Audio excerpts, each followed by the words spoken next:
नमस्कार दोस्तों, स्वागत है आपका हमारे चैनल डीप रिसर्च पर, जहां हम आपको लेकर आते हैं रोमांचक कहानियां, दिलचस्प तथ्यों और मज़ेदार कंटेंट की एक अनोखी दुनिया में।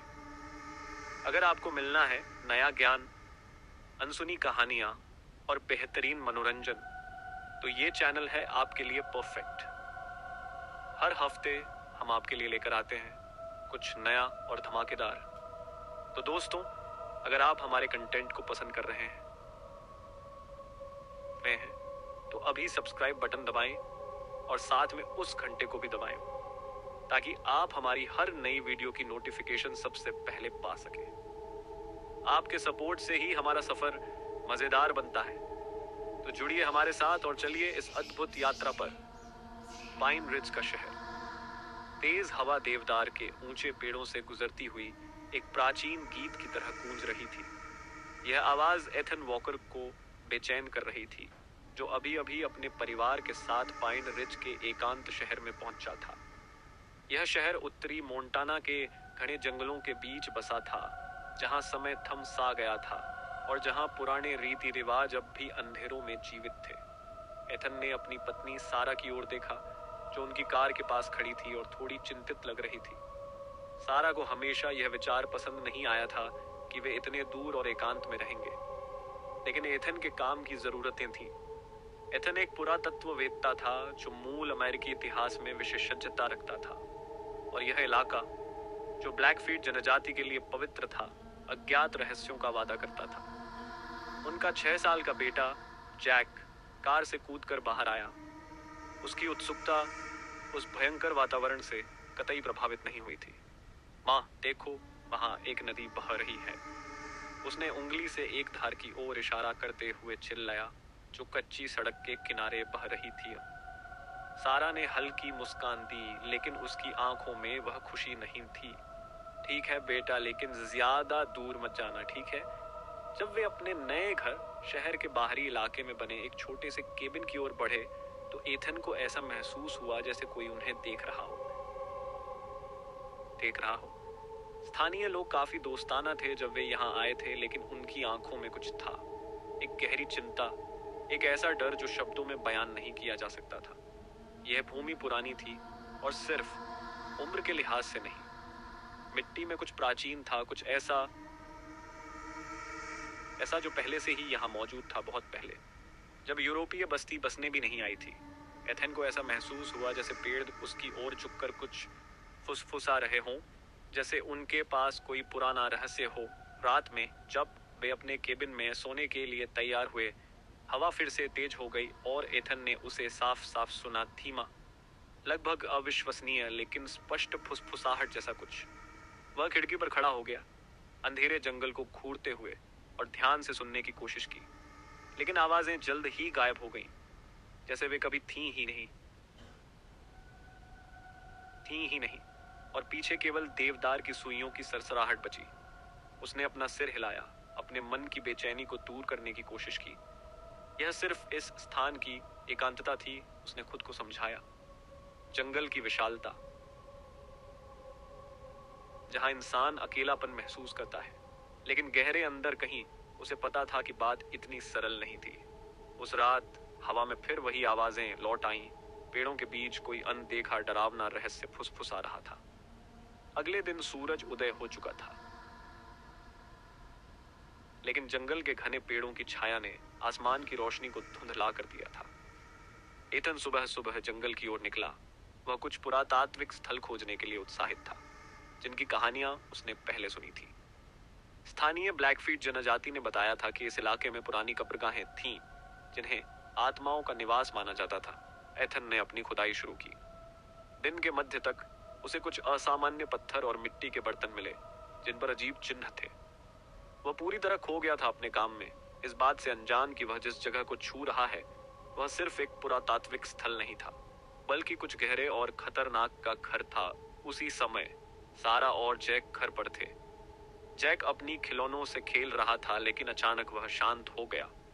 उसकी आंखें खाली दीवार की ओर थीं, जैसे वहां कुछ था जिसे सिर्फ वही देख सकता था। सारा ने उसे बुलाया। जैक, क्या हुआ? तुम ठीक हो ना? जैक ने धीरे धीरे उसकी ओर देखा और कहा, माँ, वो आदमी फिर से आ गया है। सारा का दिल धड़कने लगा। कौन आदमी बेटा? वो आदमी जो पेड़ों के बीच से आता है। वह कह रहा था कि उसे हमारी मदद चाहिए। सारा का खून ठंडा हो गया।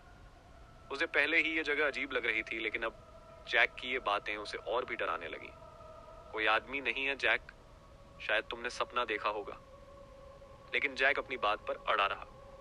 वो सचमुच था माँ, और वो कह रहा है कि पापा ने कुछ गलत किया है।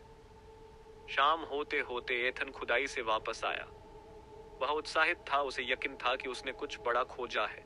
उसने सारा को अपने शोध के बारे में बताया, लेकिन सारा की आंखों में भय था। एथन, यहाँ कुछ ठीक नहीं लग रहा। जैक भी अजीब बातें कर रहा है। हमें यहाँ से जल्दी निकल जाना चाहिए। लेकिन एथन ने उसकी बातों को गंभीरता से नहीं लिया। सारा, यह सिर्फ तुम्हारी कल्पना है, और जैक बच्चा है, उसकी कल्पना भी बहुत तेज है। मुझे लगता है कि ये पुरानी जगहें उसे डराने लगी हैं। हम ठीक हैं, कुछ भी गलत नहीं हो रहा है। रात होते ही हवा फिर से तेज होने लगी। पेड़ धीरे धीरे हिल रहे थे, जैसे कोई उन पर दबाव डाल रहा हो। घर के अंदर सब शांत था, लेकिन बाहर की आवाजें भयानक होती जा रही थी। सारा खिड़की के पास बैठी थी जब उसे दूर से एक परछाई नजर आई। वह परछाई धीरे धीरे पेड़ों के बीच से गुजरती हुई दिखाई दे रही थी। पहले वह सोच रही थी कि उसकी आंखों का धोखा है, लेकिन फिर परछाई और करीब आने लगी। सारा ने एथन को झकझोरा। देखो, वो कौन है? हमें यहां से तुरंत जाना चाहिए। एथन ने खिड़की से बाहर झांका, लेकिन उसे कुछ भी नहीं दिखा। तुम्हें कुछ नजर नहीं आ रहा है सारा, यह बस तुम्हारा भ्रम है। लेकिन सारा जानती थी कि वह कुछ देख चुकी थी।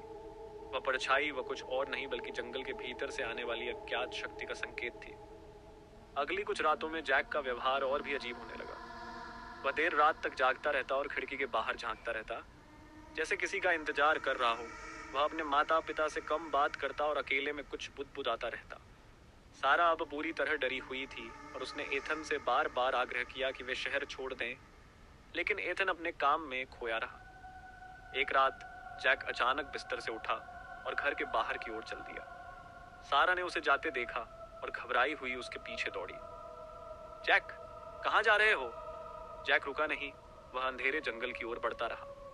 उसकी आंखें खाली और चेहरे पर कोई भाव नहीं था, जैसे वह किसी अदृश्य शक्ति के नियंत्रण में हो।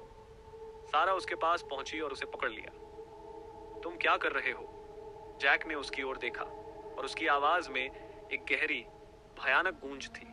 वो आ रहा है माँ, हमें जाना होगा। आएगा। एथन अब तक जंगल में गहरे रहस्यों की खोज कर चुका था। उसने पुराने ब्लैकफीट जनजातियों की कहानियों के बारे में सुना था, खासकर वेंडिगो की, एक दुष्ट आत्मा जो भूखेपन की भावना के साथ जुड़ी होती थी, जो इंसान को इंसान का मांस खाने पर मजबूर कर देती थी। लेकिन यह कहानी केवल एक मिथक लगती थी, जब तक कि वह खुदाई के दौरान एक प्राचीन हड्डियों का ढेर नहीं ढूंढ लेता। उन हड्डियों पर अजीब निशान थे, जैसे उन्हें किसी जानवर ने नहीं बल्कि किसी इंसान ने काटा हो। उसी रात जब एथन घर लौट रहा था, उसे वही फुसफुसाहट फिर से सुनाई दी। अब की बार ये और भी तेज थी, जैसे कोई उसे बुला रहा हो। देखो, हवा में अजीब सी ठंडक थी और वह पेड़ों के बीच से एक परछाई को देख सकता था जो उसकी ओर बढ़ रही थी। वह जानता था कि यह कोई इंसान नहीं था, यह वेंडिगो था, उस दुष्ट आत्मा का प्रतीक जिसे उसने अनजाने में जगा दिया था।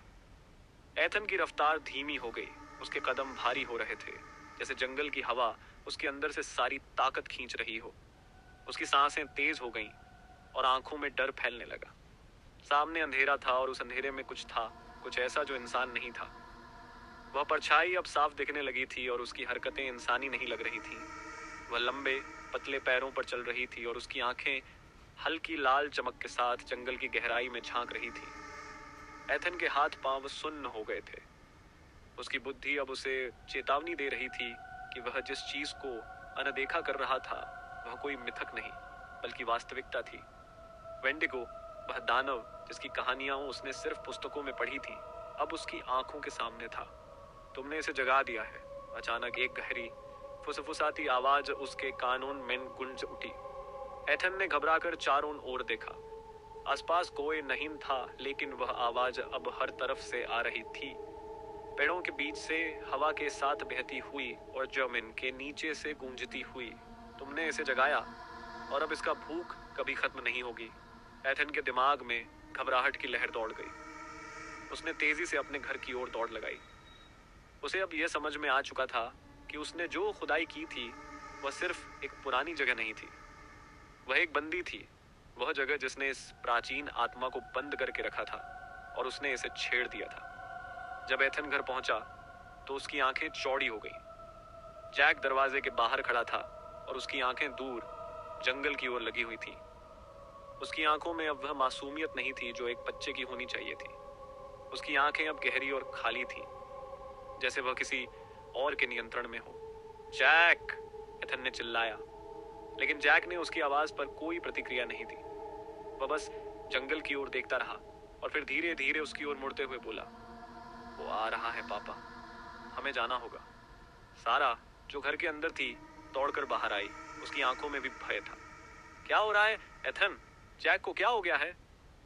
मैंने गलती कर दी सारा, एथन ने हताशा में कहा। मैंने कुछ जागृत कर दिया है। हमें यहाँ से भागना होगा जल्दी। रात घनी होती जा रही थी और हवाएं अब पहले से भी तेज चलने लगी थी। पेड़ों के बीच से आवाजें आने लगी, जैसे कोई अज्ञात शक्ति वहां छुपी हो। जैक अब पूरी तरह से अलग व्यक्ति लग रहा था। उसके चेहरे पर एक अजीब सी चमक थी और उसकी बातों में गूंजती हुई गहराई थी, जैसे वह किसी और के विचार बोल रहा हो। यह जंगल उसका घर है, जैक ने कहा। उसकी आवाज में अब कोई मासूमियत नहीं थी। वो यहाँ हजारों साल से सो रहा था, लेकिन अब वो जाग गया है और उसकी भूख खत्म नहीं होगी। सारा घबराई हुई थी। कौन? जैक, क्या बोल रहे हो तुम? वेंडिगो, जैक ने धीरे से कहा। वह हमें खोजने आ रहा है। एथन ने अब यह तय कर लिया था कि उन्हें भागना होगा। हम और इंतजार नहीं कर सकते, हमें यहाँ से निकलना होगा। वे तीनों तुरंत अपने सामान पैक करने लगे, लेकिन तभी घर के बाहर से एक भयंकर गर्जना सुनाई दी। घर हिलने लगा, जैसे कोई विशाल शक्ति उसके आसपास घूम रही हो। पेड़ों के बीच से कुछ बड़े काले साये नजर आने लगे। सारा ने खिड़की से बाहर देखा और उसके होश उड़ गए। बाहर जंगल अब सामान्य नहीं लग रहा था। पेड़ हवा में झूल रहे थे, लेकिन उनकी शाखाएं अब इंसान जैसी आकृतियों में बदल रही थी और उनके बीच एक परछाई थी, वेंडिगो।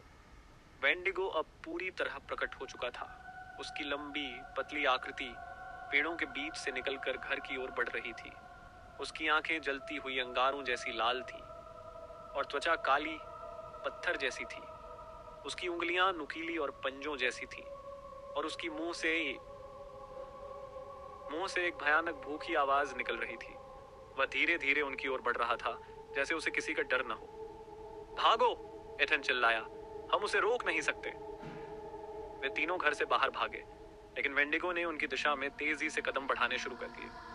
जैक की हालत और भी बिगड़ रही थी। वह बिना किसी भावना के चल रहा था। उसकी आंखें जंगल के अंधेरे में देख रही थी और उसके होंठ लगातार कुछ फुसफुसा रहे थे, जैसे वह वेंडिगो से कोई संपर्क कर रहा हो।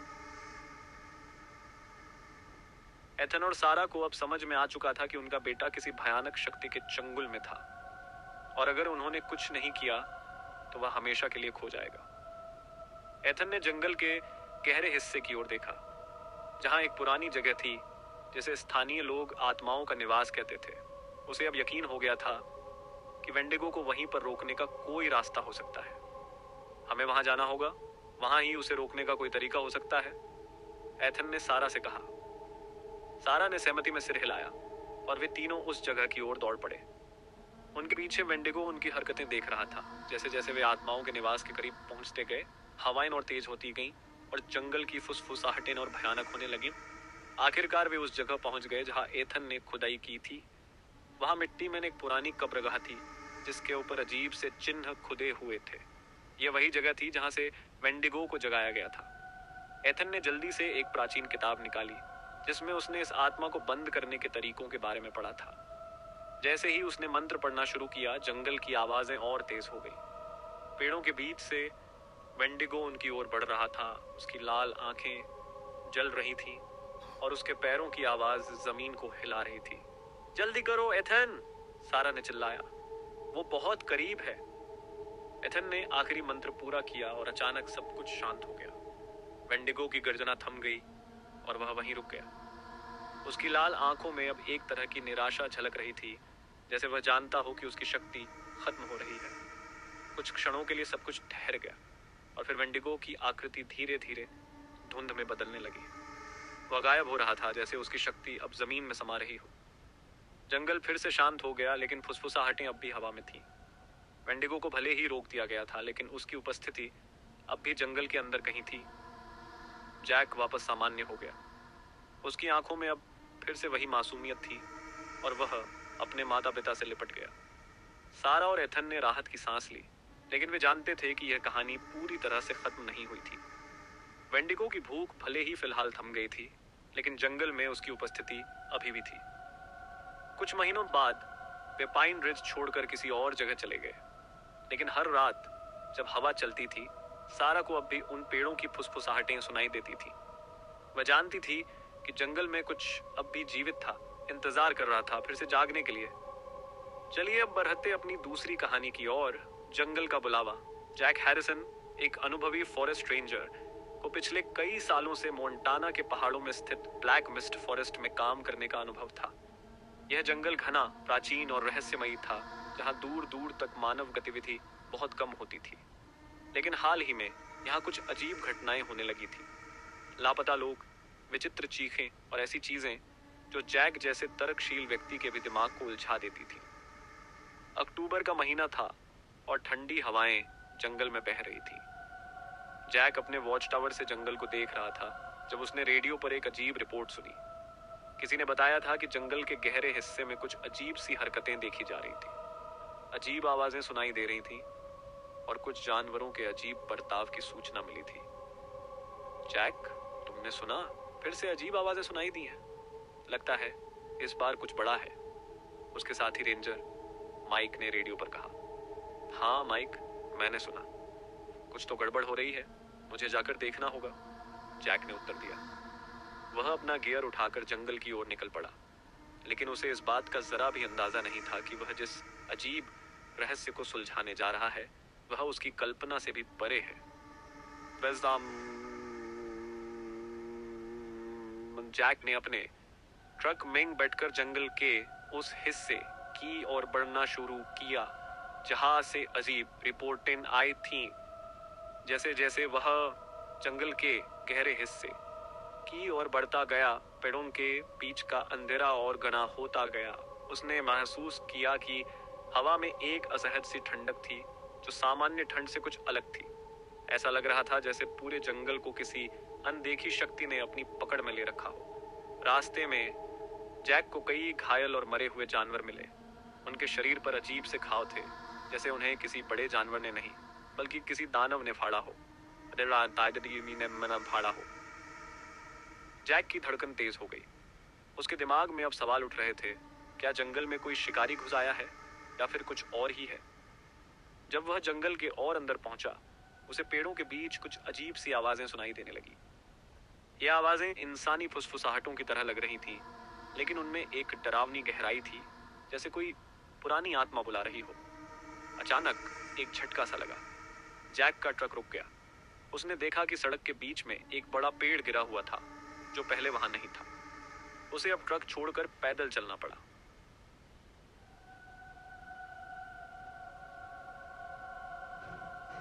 जैक ने अपनी बंदूक और टॉर्च ली और पेड़ों के बीच से गुजरते हुए आगे बढ़ा। रात के घने अंधेरे में उसे अपनी टॉर्च की रोशनी ही एकमात्र साथी लग रही थी। पेड़ों के बीच से अजीब सी आवाजें अब भी आ रही थी और जैक के दिल में बेचैनी बढ़ने लगी। कुछ ही दूर चलने के बाद उसे एक बड़ा खाली इलाका दिखाई दिया। वहां जमीन पर गहरे निशान थे, जैसे किसी ने मिट्टी को खुरच दिया हो। जैक ने ध्यान से देखा और उसे समझ में आया कि ये किसी विशाल जानवर के पंजों के निशान थे, लेकिन ये निशान इतने बड़े थे कि किसी इंसान के होने की संभावना ही नहीं थी। तभी उसकी टॉर्च की रोशनी पेड़ों के बीच से कुछ अजीब सा दिखा। एक लंबी, पतली आकृति जो इंसानी जैसी थी, लेकिन उसका आकार अस्वाभाविक रूप से बड़ा था। जैक ने आंखें फाड़कर देखा, लेकिन वह आकृति गायब हो गई। उसे लगा कि यह उसका भ्रम था, लेकिन उसका दिल उसे कुछ और ही कह रहा था। वह आकृति वापस आई, इस बार और करीब। जैक की टॉर्च उस पर टिकी रही और उसने देखा कि वह आकृति अब तेजी से उसकी ओर बढ़ रही थी। जैक ने अपनी बंदूक उठाई और फायर करने के लिए तैयार हो गया, लेकिन तभी वह आकृति अचानक गायब हो गई, जैसे जंगल ने उसे निगल लिया हो।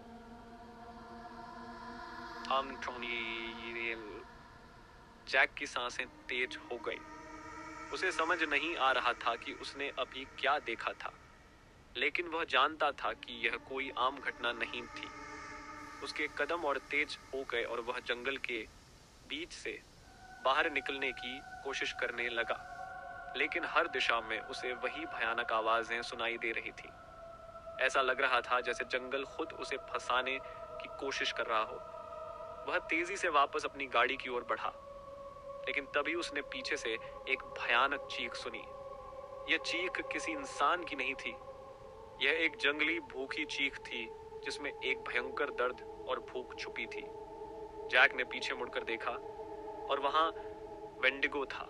वेंडिगो एक लंबा पतला दानव जिसकी हड्डियां उसकी त्वचा से बाहर निकल रही थी और उसकी आंखें जलते हुए अंगारों जैसी चमक रही थी। उसकी मुंह से खून टपक रहा था और उसके नुकीले दांत किसी मरे हुए जानवर की तरह दिख रहे थे। वह जैक की ओर बढ़ रहा था। उसकी चाल धीमी लेकिन निश्चित थी। जैक के हाथ पांव सुन्न हो गए। उसने अपनी बंदूक उठाई और गोली चला दी। गोली वेंडिगो के शरीर को छूकर गुजर गई, लेकिन उस पर कोई असर नहीं हुआ। वेंडिगो और करीब आ गया और उसकी आंखों में एक भयानक चमक थी, जैसे वह जैक को अपने भोजन के रूप में देख रहा हो।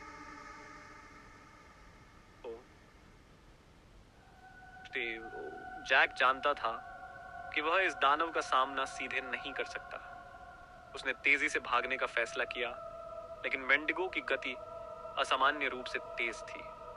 जैक जंगल के बीच भागता रहा, पेड़ों के बीच से गुजरते हुए, लेकिन वेंडिगो उसके पीछे लगा हुआ था।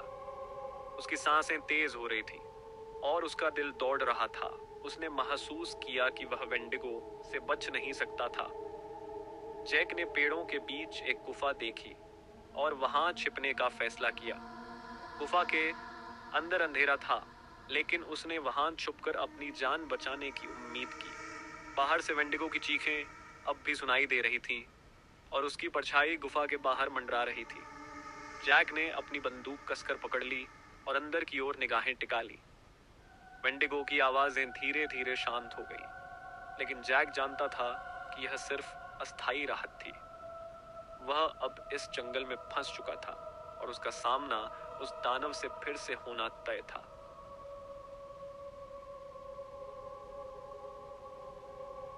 जैक गुफा के अंदर कुछ देर तक रुका रहा, लेकिन उसे लगा कि वेंडिगो अभी भी आसपास ही कहीं था।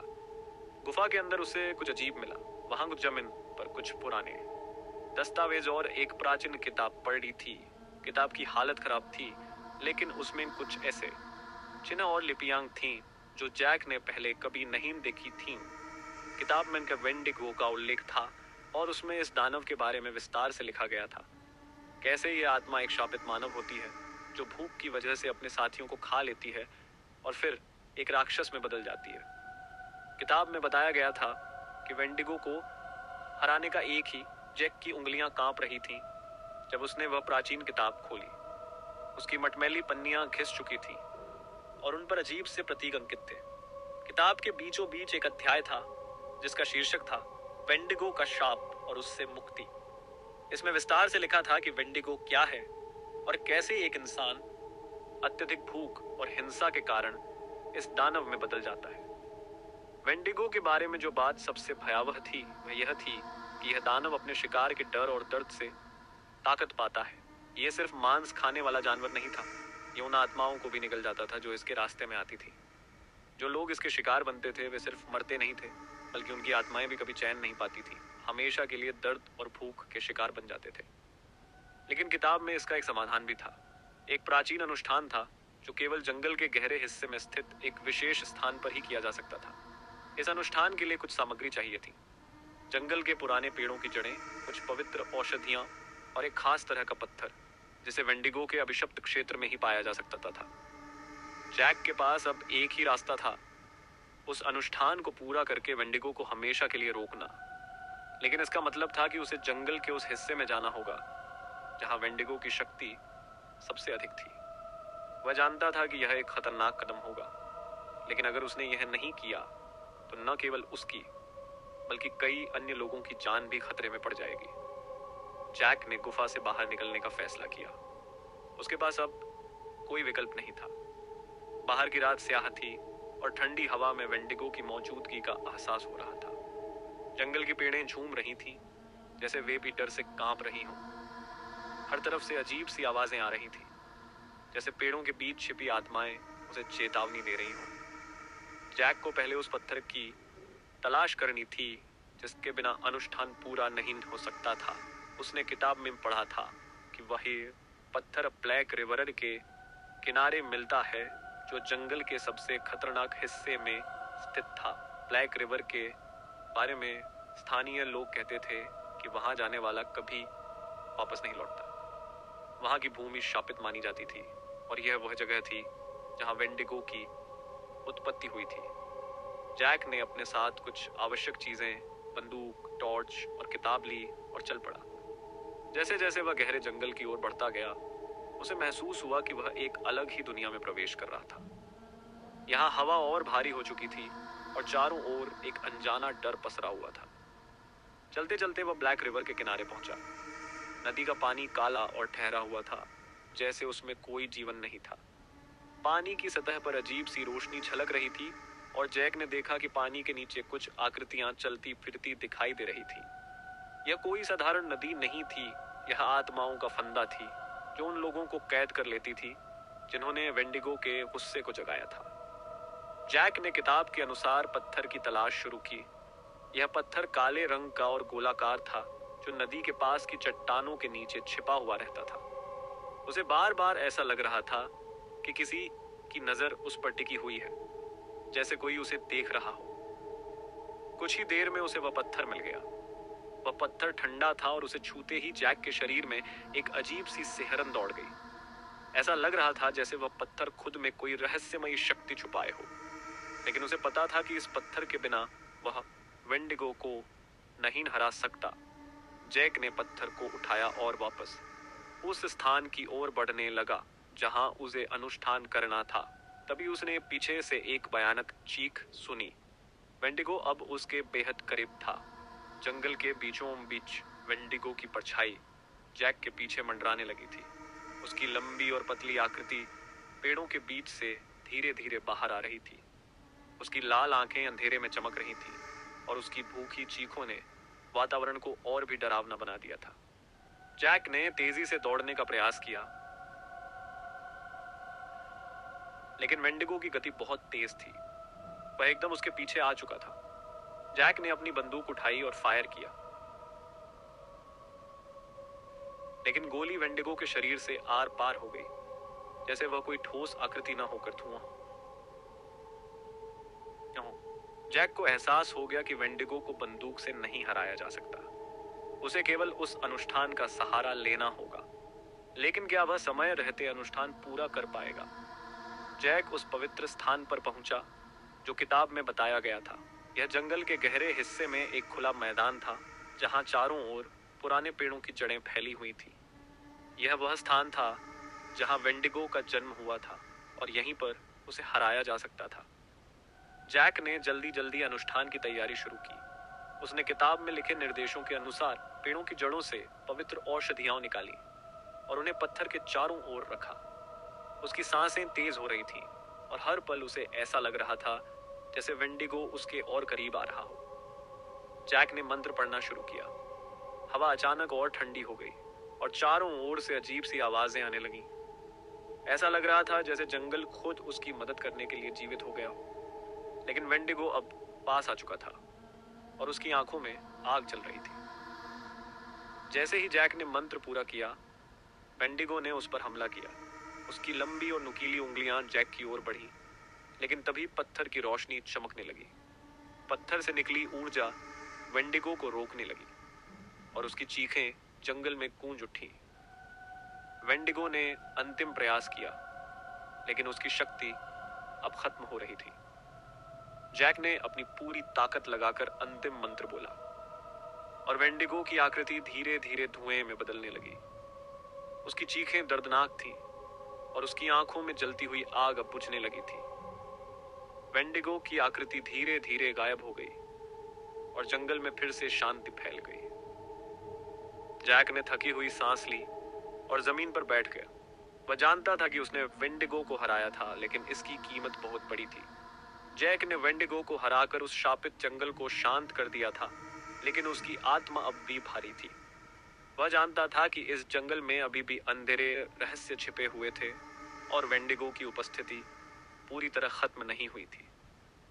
कुछ महीनों बाद जैक ने अपना काम छोड़ दिया और उस इलाके से दूर चला गया, लेकिन हर रात उसे जंगल की फुसफुसाहटें सुनाई देती थी, जैसे वह फिर से बुला रहा हो। वेंडिगो का डर अब भी उसके दिल में बसा हुआ था और वह जानता था कि यह कहानी शायद कभी खत्म नहीं होगी। तो दोस्तों, अगर आपको हमारी ये वीडियो पसंद आई हो तो उसे लाइक करना न भूलें। और हाँ, अगर आप इस चैनल पर नए हैं या अब तक सब्सक्राइब नहीं किया है तो अभी सब्सक्राइब बटन पर क्लिक करें और बेल आइकॉन को भी दबाएं ताकि हमारी हर नई वीडियो की नोटिफिकेशन आपको सबसे पहले मिल सके। हमारा उद्देश्य है आपको हर बार कुछ नया और दिलचस्प कंटेंट देना और आपके सपोर्ट से ही हम आगे बढ़ते हैं। तो जुड़े रहिए हमारे साथ और मिलते हैं अगली वीडियो में।